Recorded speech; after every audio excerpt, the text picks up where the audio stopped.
ओम श्री गणेशाय नमः। जय माता दी। दोस्तों, गुप्त नवरात्रि तंत्र मंत्र साधना पर विश्वास रखने वाले लोगों के लिए बहुत ही महत्वपूर्ण होती है।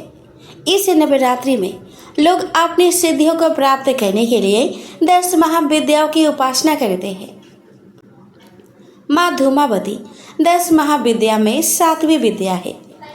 इस नवरात्रि में लोग अपनी सिद्धियों को प्राप्त करने के लिए 10 महाविद्याओं की उपासना करते हैं। माँ धूमावती 10 महाविद्या में 7वीं विद्या है। शास्त्र रुद्रमल तंत्र में बताया गया है कि सभी 10 महाविद्या शिव की शक्तियाँ है। पौराणिक मान्यताओं के अनुसार जब माता सती ने अपने पिता के यहाँ हवन कुंड में अपनी इच्छा से अपने आप को जलाकर भस्म कर दिया था, तब उनके शरीर से जो धुआं निकला था उसी धुएं से माँ धूमावती प्रकट हुई थी। अर्थात माँ धूमावती धुएं के स्वरूप में माता सती का भौतिक रूप है। माँ धूमावती को रोग शोक और दुख को नियंत्रित करने वाली महाविद्या माना जाता है।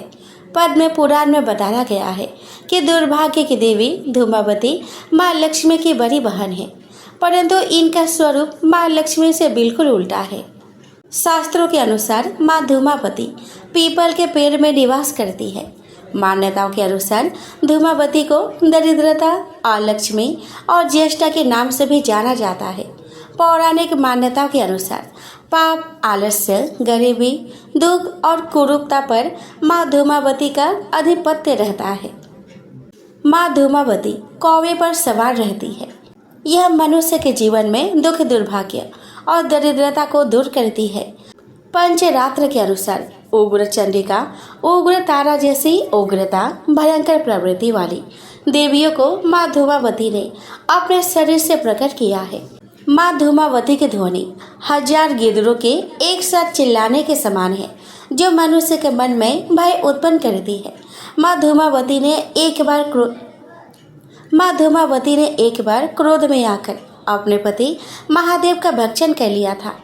धूमावती देवी का संबंध भूख से भी है। माँ धूमावती हमेशा अतृप्त और भूखी रहती है, जिसके कारण वह दुष्ट दैत्य का संहार कर उन्हें भोजन के रूप में ग्रहण करती है। शास्त्रों में बताया गया है कि माँ देवी धूमावती की पूजा करने से विपत्तियों का नाश होता है और समस्त रोगों से छुटकारा मिलता है। गुप्त नवरात्रि में माँ धूमावती की पूजा करने के लिए स्नान करने के पश्चात काले रंग के वस्त्र धारण करें। अब अपने घर के पूजा कक्ष में पश्चिम दिशा की ओर मुख करके बैठ जाए। अब अपने सामने एक लकड़ी की चौकी रखें। अब इस चौकी पर गंगा जल छिड़ककर उसे शुद्ध करें। अब चौकी पर स्लेटी रंग का कपड़ा बिछाकर माँ धूमावती की मूर्ति या चित्र या फिर यंत्र स्थापित करें। अब माँ के सामने सरसों का तेल का दीपक जलाए। लोबान से धूप करें। राख या भभूति से माँ को तिलक करें। अब माँ धूमावती को 2 रंग के पुष्प अर्पित करें और भोग के रूप में उड़द की दाल के खिचड़ी चढ़ाए। अब माँ धूमावती के मंत्र का 108 बार जप करें। पूजा संपन्न होने के पश्चात माँ को चढ़ाया हुआ भोग सभी लोगों में वितरित करने के पश्चात चितकबरी गाय को खिला दें। आप इस दिन ओम धूम धूम धूमावती दैवे स्वाहा इस मंत्र का जप कर सकते हैं। मंत्र जप करने के पश्चात माँ धूमावती कवच का पाठ करें। माँ धूमावती की साधना 11 दिनों तक की जाती है। माँ धूमावती की साधना करते वक्त जो भी साधक पूरी श्रद्धा और आस्था के साथ नियमों का पालन करता है, माँ धूमावती उसकी सभी मनोकामनाओं को पूर्ण करती है। इस बात का ध्यान रखें कि माँ धूमावती की साधना करने की जानकारी को हमेशा गोपनीय रखें। 11 दिनों की पूजा संपन्न करने के बाद मंत्रों का जप करने के बाद हवन करें। हवन में काली मिर्च, काली तेल, शुद्ध घी व हवन सामग्री को मिला लें। अब इस हवन सामग्री से हवन कुंड में आहुति दें। हवन संपन्न करने के बाद धूमावती यंत्र को अपने घर से पश्चिम दिशा की तरफ पड़ने वाली काली मंदिर में दान कर दें। बची हुई पूजन सामग्री को किसी बहती हुई नदी में प्रवाहित कर दे या किसी पीपल के पेड़ के नीचे दबा दे। ऐसा करने से माँ धूमावती की साधना पूर्ण हो जाती है। नियम पूर्वक माँ धूमावती की साधना करने से माँ धूमावती की साधना करने से माँ प्रसन्न होती है और साधक के ऊपर माँ की कृपा सदैव बनी रहती है। माँ धूमावती की साधना करने से मनुष्य के सभी शत्रुओं का अंत हो जाता है। इस साधना को करने से साधक अपने शत्रुओं पर आसानी से विजय प्राप्त कर सकता है। नवरात्रि में माँ धूमावती की पूजा करने दोस्तों, अगर आप अच्छी सेहत पाना चाहते हैं तो माँ धूमावती के ऊपर चढ़ाई गई भभूत से अपने मस्तक पर तिलक करें। सौभाग्य पाने के लिए माँ धूमावती पर फलों का रस चढ़ाएं। अगर आप कोई विवाद टालना चाहते हैं तो माँ धूमावती पर नींबू अर्पित करने के पश्चात उसे चौराहे पर फेंक दें। किसी भी प्रकार के नुकसान से बचने के लिए माँ धूमावती पर चढ़ाए गए मक्के के दाने को पक्षियों के आगे डाल दें। व्यापार में सफलता पाने के लिए माँ धूमावती के सामने गूगल से धूप करें। अगर आप पढ़ाई में सफलता पाना चाहते हैं तो माँ धूमावती को पीपल का पत्ता चढ़ाने के बाद उसे अपने किताब में रखें। माँ धूमावती पार्वती का ही एक रूप है। माँ धूमावती के प्राकट्य से संबंधित कथाएं अनूठी है। माँ धूमावती पार्वती का ही एक रूप है। माँ धूमावती के प्राकट्य से संबंधित कथाएं बहुत ही अनूठी है। पहली कथा तो यह है कि जब सती ने पिता के यज्ञ में स्वेच्छा से स्वयं को जलाकर भस्म कर दिया तो उनके जलते हुए शरीर से जो धुआं निकला उससे धूमावती का जन्म हुआ। इसलिए वे हमेशा उदास रहती है। यानी धूमावती धुएं के रूप में सती का भौतिक स्वरूप है। सती का जो कुछ बचा रहा। दूसरी कथा यह है कि एक बार सती शिव के साथ हिमालय में विचरण कर रही थी। तभी उन्हें जोरों की भूख लगी। उन्होंने शिव से कहा कि मुझे भूख लगी है, मेरे लिए भोजन का प्रबंध करें। शिव ने कहा कि अभी कोई प्रबंध नहीं हो सकता। तब सती ने कहा कि ठीक है, मैं तुम्हें ही खा जाती हूँ। और वे शिव को निकल गई। शिव तो स्वयं इस जगत के सर्जक है, परिपालक है, लेकिन देवी की लीला भी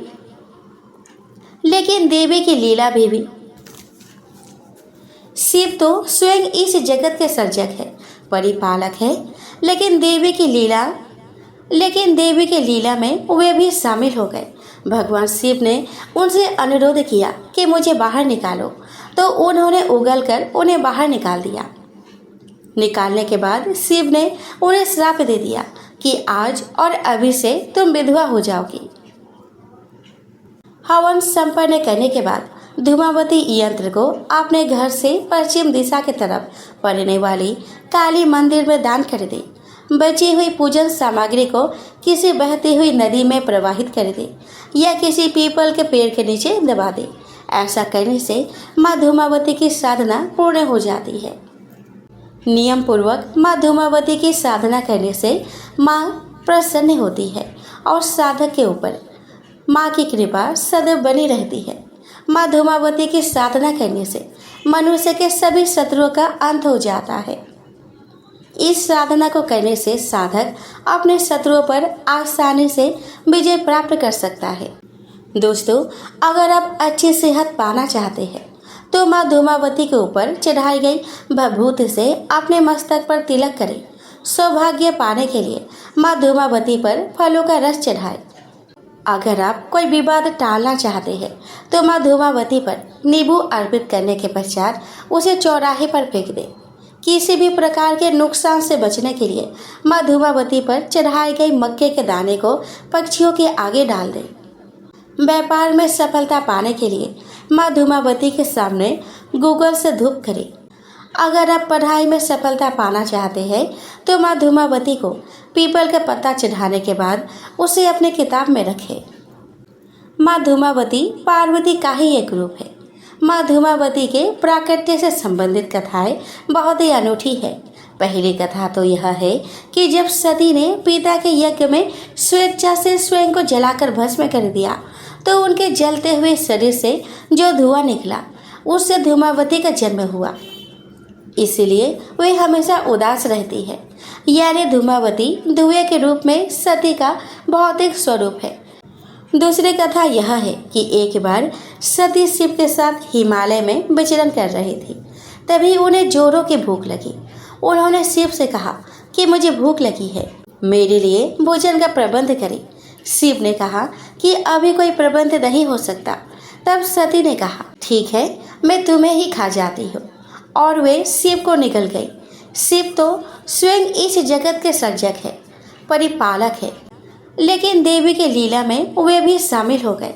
भगवान शिव ने उनसे अनुरोध किया कि मुझे बाहर निकालो, तो उन्होंने उगलकर उन्हें बाहर निकाल दिया। निकालने के बाद शिव ने उन्हें श्राप दे दिया कि आज और अभी से तुम विधवा हो जाओगी। ऋषिगण बोले कि हे सौम्य, महर्षि व्यास की किस पत्नी से सुखदेव जी उत्पन्न हुए, उनका जन्म किस प्रकार हुआ और किस प्रकार से उन्होंने इस संहिता का सम्यक अध्ययन कर लिया। आपके द्वारा ही वे आयोनिज कहे गए हैं, तो फिर आरणी से उनकी उत्पत्ति कैसे हुई? हे महामते, इसमें हमें महान संशय हो रहा है, आप उसका समाधान करें।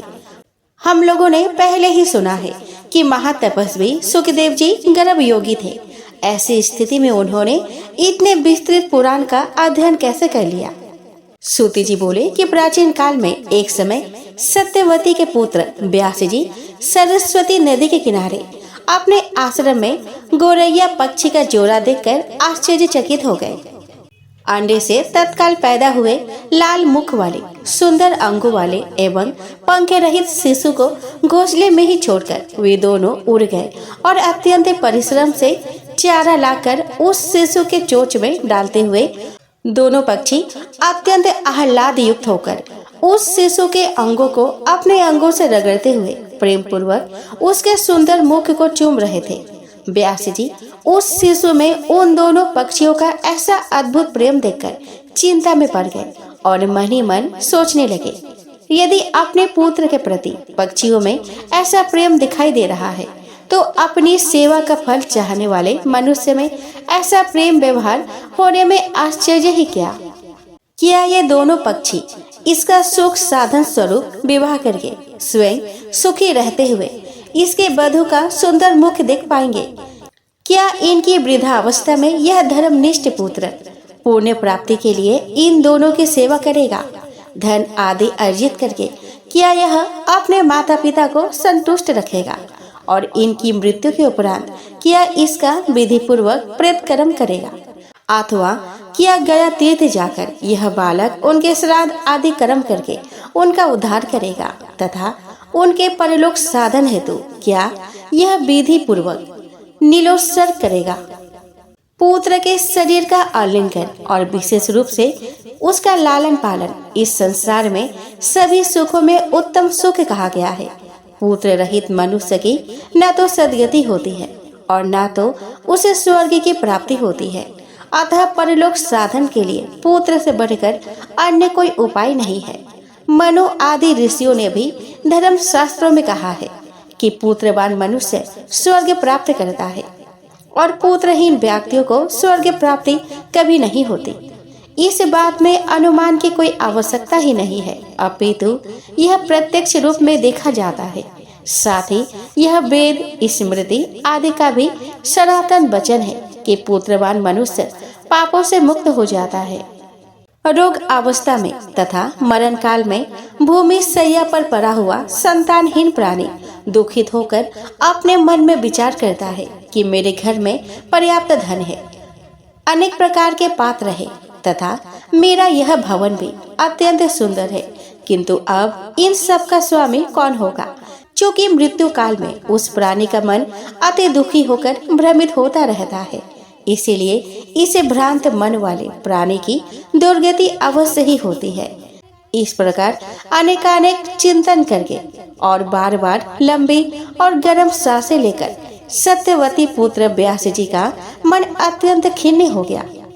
इसके बाद मन में बहुत सोच विचार करके अंततः दृढ़ निश्चय करके वे तपश्चर्या के लिए मेरु पर्वत पर चले गए। उन्होंने मन में विचार किया कि मैं विष्णु, रुद्र, इंद्र, ब्रह्मा, सूर्य, गणेश, कार्तिकेय, अग्नि एवं वरुण इन देवताओं में किस देवता की आराधना करूं जो वर प्रदान करने में उदार तथा अभीष्ट फलों को देने वाला हो। इस प्रकार व्यास जी विचार कर ही रहे थे कि उसी समय संजोगवश मुनि श्रेष्ठ नारद जी हाथों में बीना धारण किए हुए वहां पे आ गए। उन्हें देखकर सत्यवती पुत्र व्यास जी अत्यंत प्रसन्न हुए और उन्होंने अर्घ्य तथा आसन प्रदान करके उन मुनि से कुशल क्षेम पूछा। कुशल प्रश्न सुन लेने के बाद मुनिवर नारद जी ने पूछा कि हे देवपायन, आप किस कारण से चिंताग्रस्त है, मुझे बतलाइए। व्यास जी बोले कि संतानहीन व्यक्ति की सदगति नहीं होती और कभी भी उसके मन में सुख अनुभूति नहीं होती है। इसी बात को लेकर मैं अत्यंत दुखित हूँ और बार बार यही सोचता रहता हूँ। मैं अभिलषित फल देने वाले किस देवता को अपने तपह साधना से प्रसन्न करूं, इसी चिंता में पड़ा हुआ हूँ। अब इसके समाधान हेतु आपके शरण में हूँ। हे महर्षि, आप सब कुछ जानने वाले हैं।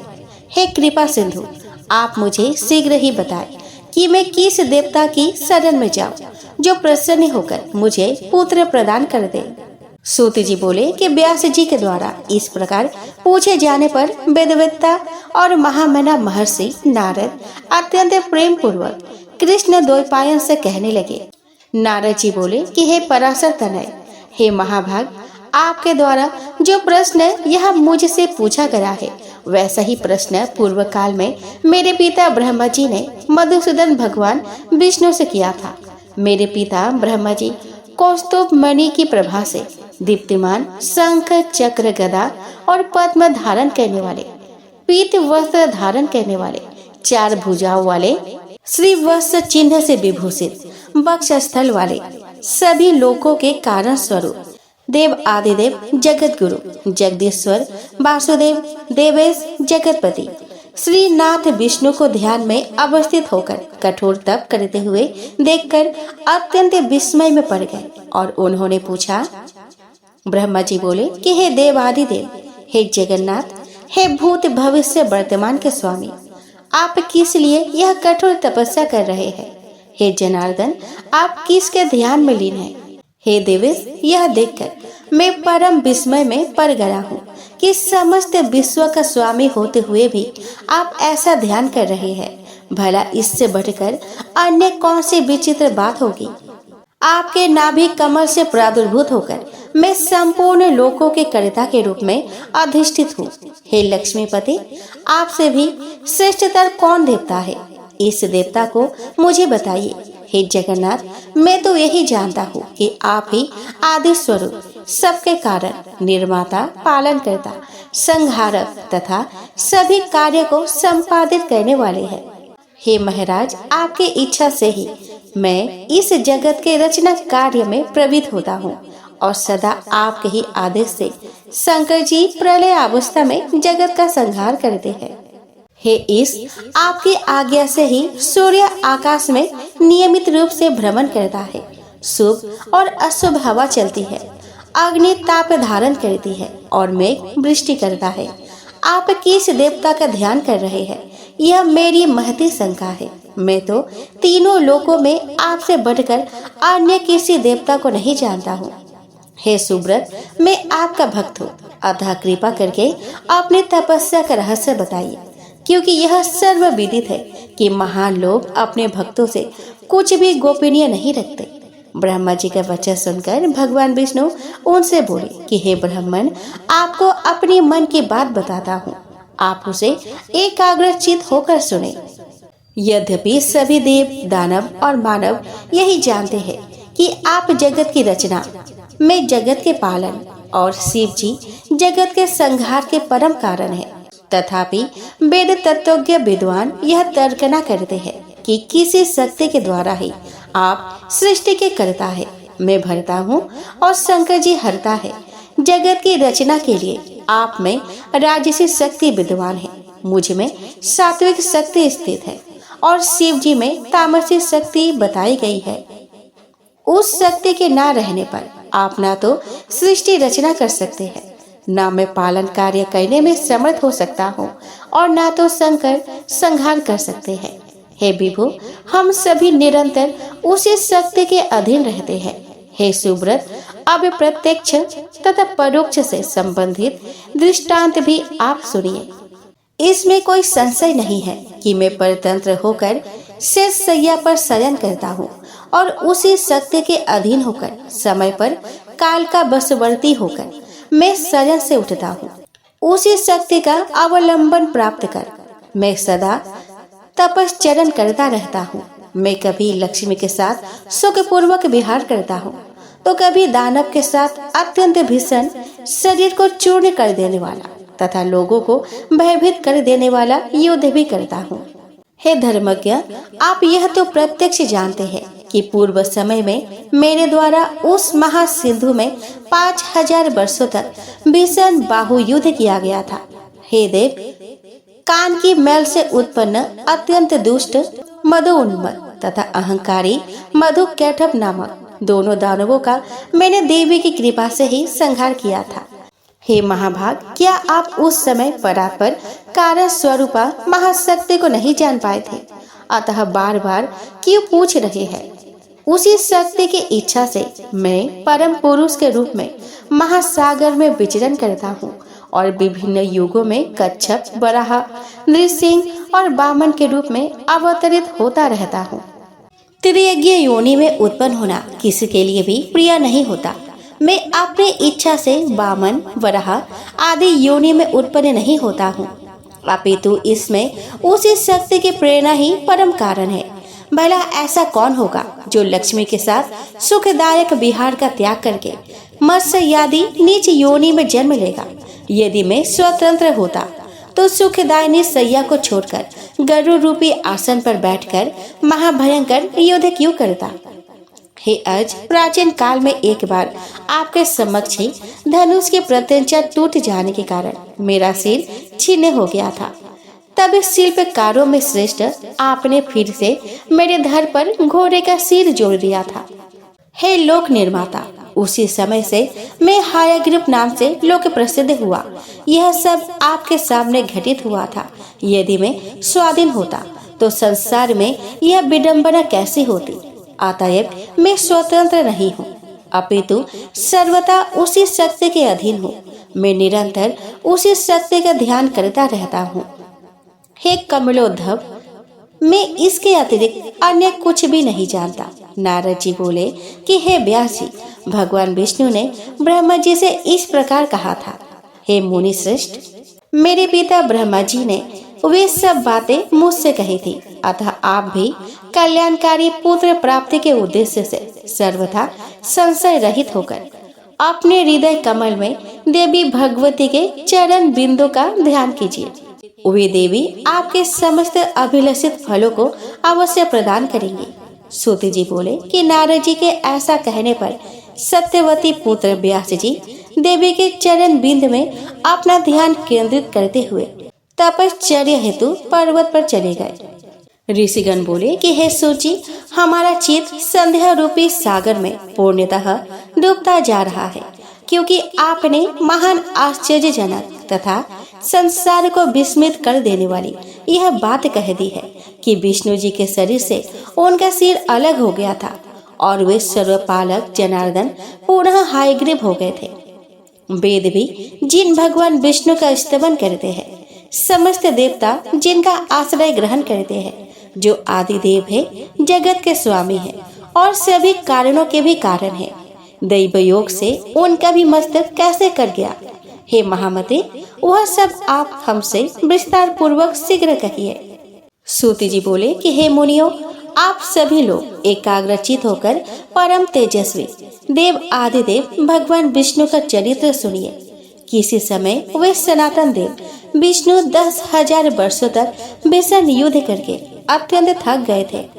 तदंतर एक समतल और शुभ स्थान पर पद में आसन लगाकर पृथ्वी पर स्थित प्रत्यंचा चढ़े हुए धनुष पर कांट प्रदेश यानी कि गर्दन टिकाए हुए उस धनुष के नोक पर भार देकर लक्ष्मीपति भगवान विष्णु सो गए और थकावट के कारण दैवयोग से उन्हें गहरी नींद आ गई।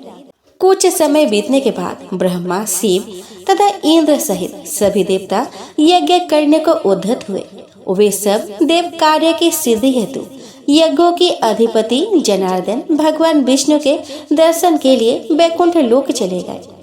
उस समय उन्हें वहां न देखकर वे देवतागण ज्ञान दृष्टि से देख करके वहां पहुंचे जहां भगवान विष्णु विराजमान थे। वहां उन्होंने सर्वव्यापी भगवान विष्णु को योगी निद्रा के वशीभूत होकर अचेत पड़ा हुआ देखा। तब वे देवगण वहीं रुक गए।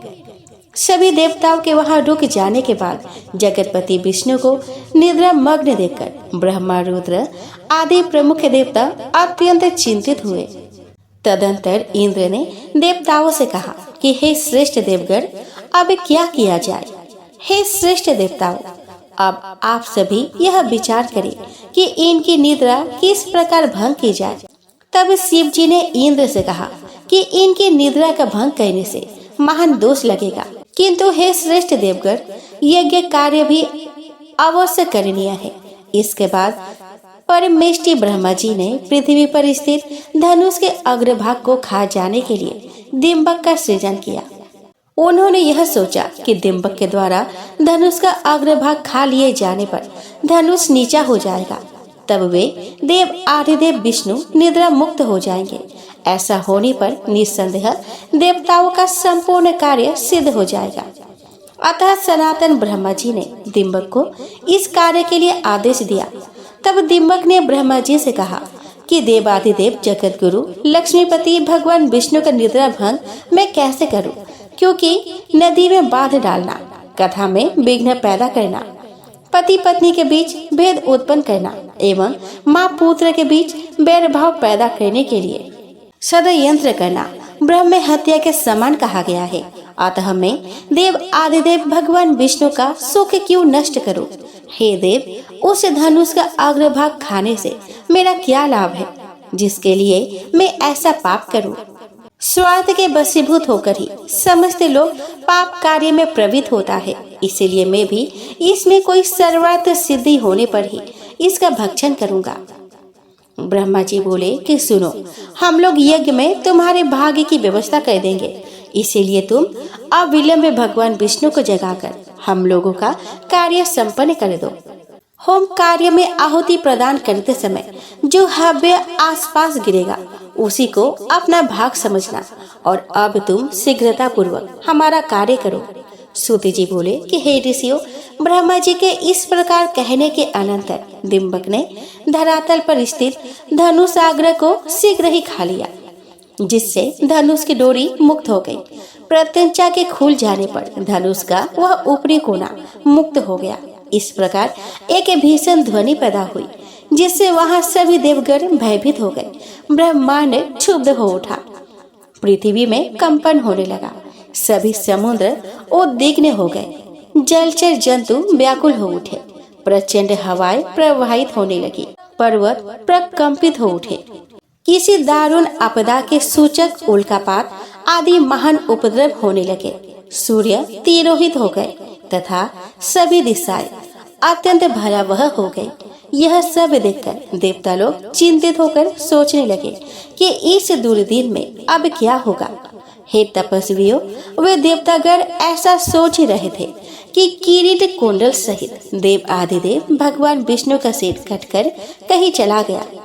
कुछ समय पश्चात उस घोर अंधकार के शांत हो जाने पर ब्रह्मा और शंकर ने भगवान विष्णु का मस्तक विहीन विलक्षण शरीर देखा। भगवान विष्णु का सिर विहीन धैर्य देखकर वे श्रेष्ठ देवता अत्यंत विस्मित हुए और चिंता सागर में निमग्न होकर शोकाकुल इस प्रकार विलाप करने लगे कि हे नाथ, हे प्रभु, यह कैसी विचित्र अलौकिक घटना हो गई। हे देवाधिदेव, हे सनातन, हम सभी देवताओं के लिए तो यह बात विनाशकारी है। यह किस देवता की माया है जिसके द्वारा आपके सिर का हरण कर लिया गया? आप तो सर्वथा अच्छेद, अभेद्य और अदाह्य है। हे विभु, इस प्रकार आपके चले जाने पर हम देवता तो मृत्यु को प्राप्त हो जाएंगे। हम लोगों के प्रति आपका कैसा स्नेह था, हम लोग स्वार्थ के कारण ही रुदन कर रहे हैं। संकट की यह स्थिति ना तो दैत्यों ने, ना यक्षों ने और न राक्षसों ने ही पैदा की है, अपितु हम देवताओं ने ही यह विघ्न उत्पन्न किया है। तथापि हे रमापते, इसमें किसका दोष समझा जाए? हम सभी देवता पराश्रित हैं। हम इस समय क्या करें और कहाँ जाए? हे देवेश, हम मूढ़ बुद्धि वाले देवताओं के लिए अब कहीं भी कोई शरण नहीं है। यह कोई सात्विकी, राजसी अथवा तामसी माया भी नहीं है जिसके द्वारा आप मायापति जगत गुरु का सिर काटा गया है। तब शिव सहित समस्त देवताओं को करुण क्रदन करते हुए देखकर वेद वेदताओं में श्रेष्ठ देवगुरु बृहस्पति ने उन्हें सांत्वना देते हुए कहा कि हे महाभागो, अब इस प्रकार क्रदन करने से क्या लाभ है? इस समय तो विवेक का आश्रय लेकर कोई उपाय करना चाहिए। हे देवेंद्र, भाग्य एवं पुरुषार्थ दोनों ही समान श्रेणी के हैं, फिर भी उपाय करना ही चाहिए और वह दैव योग से ही सफल होता है। इंद्र बोले कि अनर्थकारी पुरुषार्थ को धिक्कार है। मैं तो दैव को श्रेष्ठतर मानता हूँ, क्योंकि हम देवताओं के देखते ही देखते विष्णु का सिर कट गया। ब्रह्मा जी बोले कि काल द्वारा जो भी शुभ अशुभ कर्मों का फल निर्धारित है उसे अवश्य ही भोगना पड़ता है। भाग्य का अतिक्रमण कौन कर सकता है? प्रत्येक प्राणी काल क्रम के अनुसार सुख दुख भोगता ही है, इसमें कोई संदेह नहीं है। जिस प्रकार पूर्व काल में काल की प्रेरणा से शंकर जी ने मेरा मस्तक काट दिया था, उसी प्रकार श्राप के कारण शिव जी का लिंग कटकर गिर गया था और उसी प्रकार आज विष्णु जी का सिर कटकर लवण सागर में जा गिरा है। दैव योग से ही इंद्र को भी सहस्र भोगों की प्राप्ति हुई, उन्हें दुख भोगना पड़ा। वे स्वर्ग से च्युत हो गए और मानस सरोवर के कमल में रहने लगे। इस संसार में जब इन महाभाग देवताओं को भी दुख का भोग करने के लिए विवश होना पड़ा, तो फिर दुख भोगने से भला कौन वंचित रह सकता है? अतएव हम लोग शोक का परित्याग कर दे और उन महामाया विद्या रूपा सनातनी ब्रह्म विद्या और जगत को धारण करने वाली देवी का ध्यान कीजिए, जिनके द्वारा यह चराचर संपूर्ण त्रिलोक व्याप्त है। वे निर्गुणा परा प्रकृति हम लोगों का समस्त कार्य सिद्ध कर देंगे। सूत जी बोले कि हे मुनियों, देवताओं से इस प्रकार कहकर ब्रह्मा जी ने कार्य की सिद्धि की कामना से अपने सम्मुख सशरीर विद्यमान वेदों को आदेश दिया। ब्रह्मा जी बोले कि आप लोग समस्त कार्य को सिद्ध करने वाली परम्बा ब्रह्म विद्या सनातनी तथा निगुण अंगों वाली महामाया का स्तवन कीजिए। उनका यह वचन सुनकर समस्त सुंदर अंगों वाले वेद जगत की आधार स्वरूपा तथा ज्ञान गम्य उन महामाया की स्तुति करने लगे। वेदों ने कहा कि हे देवी, हे महामाय, हे विश्व उत्पत्ति कारिणी, हे शिवे, हे निर्गुणे, हे सर्वभूतेशी, हे शिव कामार्थ प्रदायिनी माता, आपको नमस्कार है। ओंकार में अर्ध मात्रा के रूप में आप ही विराजमान हैं। आप गायत्री, भूः, भुवः, स्वः आदि व्याहृति, जया, विजया, धात्री, लज्जा, कीर्ति, स्पृहा एवं दया सभी कुछ है। हे अम्ब, आप तीनों लोकों के रचना तंत्र में दक्ष, करुण रस से युक्त, सभी प्राणियों की माँ, विद्या कल्याणी, सभी प्राणियों के हित साधिका, सर्वश्रेष्ठ, बाग बीज मंत्र में वास करने में निपुण और संसार का कलेश दूर करने वाली है। आपकी हम स्तुति करते हैं। हे भगवती, आपके अंतहीन वैभव को जान सकने में देवताओं में कोई भी समर्थ नहीं है। एकमात्र आप समस्त विश्व की माता है। आप अकेले ही इस संपूर्ण मिथ्या जगत की रचना कैसे करती है? हे देवी, एकमात्र वेद वाक्य ही आपके इस सृष्टि कार्य की प्रामाणिकता सिद्ध करते हैं। हे भगवती, समग्र जगत की परम करण स्वरूपा होती हुई भी आप इच्छा रहित है। अहो, आपका अद्भुत चरित्र हमारे मन को विस्मित कर देता है। समस्त वेदों से भी आगे आपके गुरु एवं प्रभाव का वर्णन हम लोग भला किस प्रकार कर सकते हैं, क्योंकि स्वयं आप भी अपने परम तत्व को नहीं जानते। हे जननी, क्या आप भगवान विष्णु के चिरोच्छेदन की घटना नहीं जानती है? हे शिवे, अथवा क्या यह नहीं जानकर भी आप मधुजीत विष्णु की शक्ति की परीक्षा करना चाहती है? हे माता, अथवा क्या यह विष्णु के महान पाप समूह का फल है? किंतु आपके चरण कमलों का भजन करने में निपुण प्राणियों से तो पाप हो ही नहीं सकता। हे माता, आप इस देव समूह की भारी उपेक्षा क्यों कर रही है? भगवान विष्णु के मस्तक कटने की घटना हमारे लिए अत्यंत आश्चर्यजनक और महान कष्टदायक बात है। हे माता, आप जनन रूपी दुख का नाश करने में कुशल है। अब हम यह नहीं जान पा रहे हैं कि विष्णु के सिर संयोजन में विलंब क्यों हो रहा है। हे देवी, सभी देवताओं के देवत्व अभिमान रूपी दोष को अपने मन में समझकर आपने ही ऐसा किया है, अथवा देवजन्य दुष्ट कृतों को विष्णु में स्थापित किया है, अथवा विष्णु को संग्राम विजय करने का अहंकार हो गया था, जिसे अतिशीघ्र दूर करने के लिए आपने यह लीला रची है। हे माता, हम आपके मनोभाव को समझने में पूर्णतः असमर्थ है। हे भगवती, अथवा युद्ध में पराभूत किए गए दैत्यों ने किसी मनोहर तीर्थ में घोर तपस्या करके आपसे वरदान प्राप्त कर लिया है, जो विष्णु के सिर काटने का कारण बना। हे भवानी, अथवा विष्णु को सिर विहीन रूप में देखने के लिए आप इस समय कोई विनोद कर रही है। हे आद्य, आप सिंधु सुता लक्ष्मी पर किसी कारण से आक्रोशित तो नहीं है। आप उन्हें स्वामी विहीन किस लिए देखना चाह रही है? आप अपने ही अंश से प्रादुर्भूत लक्ष्मी का अपराध क्षमा करें और भगवान विष्णु को जीवन दान देकर रमा को प्रसन्न कर दे। जगत के समस्त कार्यों को संपादित करने में प्रमुख भूमिका वाले अतिशय प्रभावशाली यह देवता आपको निरंतर नमस्कार करते हैं। हे देवी, सर्वलोक अधिपति विष्णु को जीवित करके आप देवताओं को शोक सागर से पार कीजिए।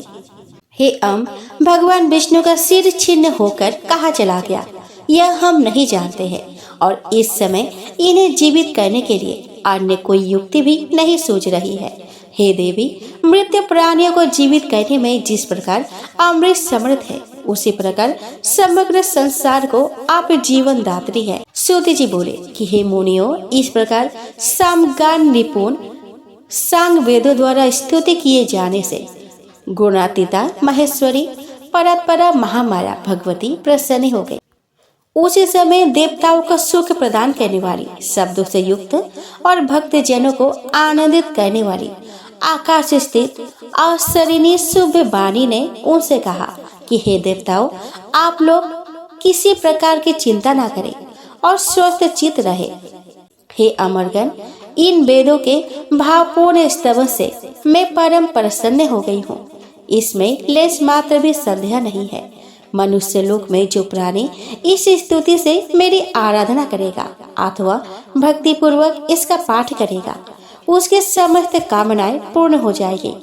जो मनुष्य त्रिकाल मेरी स्तुति को नित्य भक्ति पूर्वक सुनेगा, वह सभी दुखों से विमुक्त होकर परम सुखी हो जाएगा। वेदों द्वारा उच्चारित किए जाने के कारण यह स्तुति वेदों के समान ही है। हे देवो, अब आप विष्णु के सिरोच्छेद का कारण सुनिए, क्योंकि इस लोक में बिना कारण कोई कार्य कैसे हो सकता है।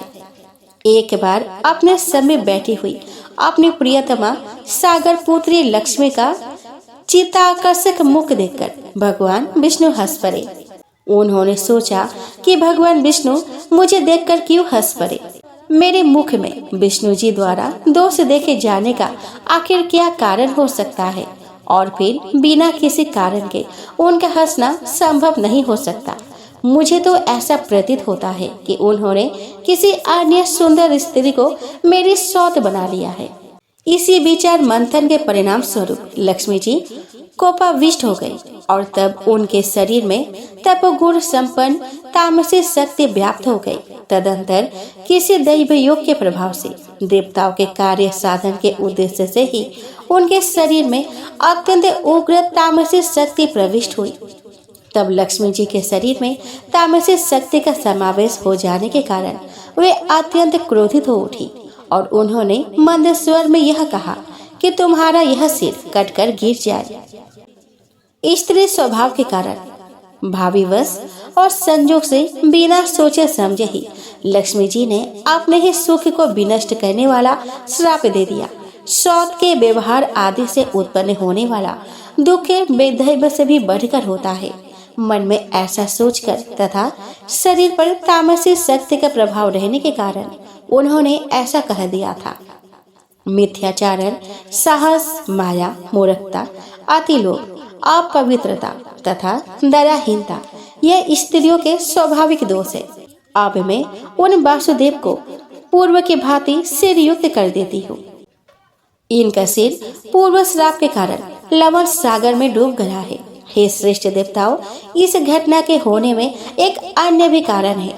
आप लोगों का महान कार्य अवश्य सिद्ध होगा, इसमें कोई संदेह नहीं है। प्राचीन काल में महाबाहु एवं अति प्रसिद्ध हायग्रीव नाम वाला एक दानव था, जो सरस्वती नदी के तट पर बहुत कठोर तपस्या कर रहा था। वह दैत्य आहार का त्याग कर समस्त इंद्रियों को बस में करके और सभी प्रकार के भोगेश्वर्य से दूर रहते हुए मेरे माया बीजात्मक एक अक्षर मंत्र का जप करता रहा। इस प्रकार समस्त आभूषणों से विभूषित मेरी तामसिक शक्ति का सतत ध्यान करता हुआ वह 1000 वर्षों तक कठोर तप करता रहा। उस समय उस दैत्य ने जिस रूप में मेरा ध्यान किया था, उसी तामस रूप में उसे दर्शन देने हेतु उसके समक्ष मैं प्रकट हुई। उस समय सिंह पर आरूढ़ हुई मैंने दयापूर्वक उसे कहा कि हे महाभाग, तुम वरदान मांगो। हे सुब्रत, मैं तुम्हें यथेच्छ वरदान दूंगी। वह दानव देवी का यह वचन सुनकर प्रेम विह्वल हो उठा और उसने तत्काल प्रणाम और प्रदक्षिणा की। मेरे रूप देखते ही प्रेम भावना के कारण प्रफुल्लित नेत्रों वाला तथा हर्षातिरेक के कारण अश्रुपूरित नयनों वाला वह दानव मेरी स्तुति करने लगा। हायग्रीव बोला कि हे महामाय, हे जगत का सृजन, पालन, संहार करने वाली, हे भक्तों पर कृपा करने में निपुण, हे सकल कामना प्रदायिनी, हे मोक्षदायिनी, हे शिवे, आप देवी को नमस्कार है। पृथ्वी, जल, तेज, वायु एवं आकाश, इन 5 महाभूतों का कारण आप ही है तथा गंध, रस, रूप, स्पर्श और शब्द, इन तत्वों का कारण भी आप ही है। हे महेश्वरी, नासिका, जीवा, नेत्र, त्वचा, कान, ये ज्ञानेन्द्रिया और हाथ, पैर, वाक, लिंग, गुदा, ये कर्मेंद्रिया आपसे ही उत्पन्न है। देवी बोली कि तुम्हारा क्या अभिष्ट है?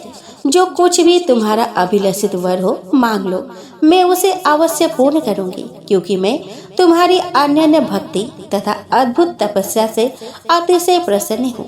हायग्रीव बोला कि हे माता, आप मुझे वैसा वरदान दे जिससे मेरी मृत्यु कभी न हो और देव दानव द्वारा अपराजय रहता हुआ मैं सदा के लिए अमर योगी हो जाऊं। देवी बोली कि जन्म लेने वालों की मृत्यु निश्चित ही है और मरने वाले का जन्म भी निश्चित है।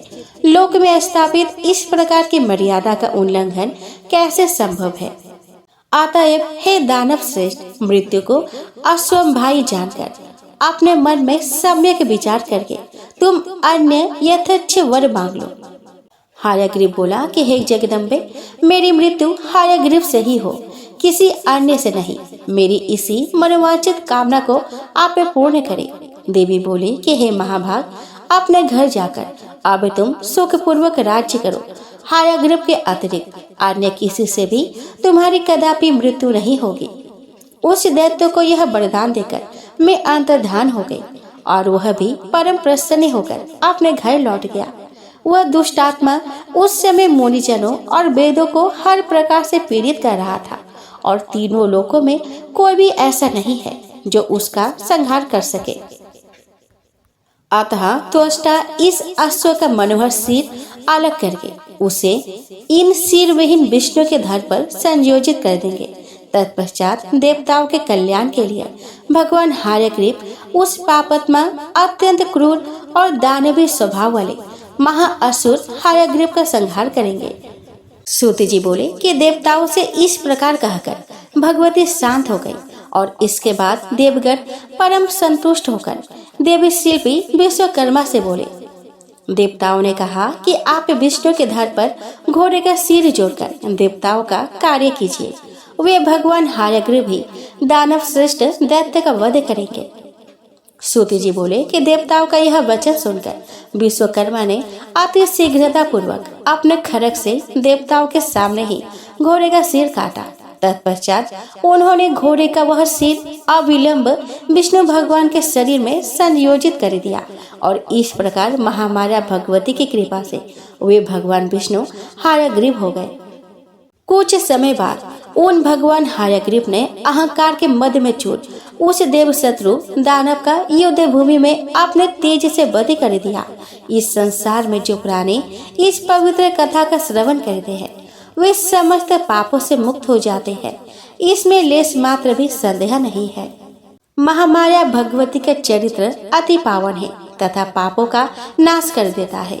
इस चरित्र का पाठ तथा श्रवण करने वाले प्राणियों को सभी प्रकार की संपदा अनायास ही प्राप्त हो जाती है।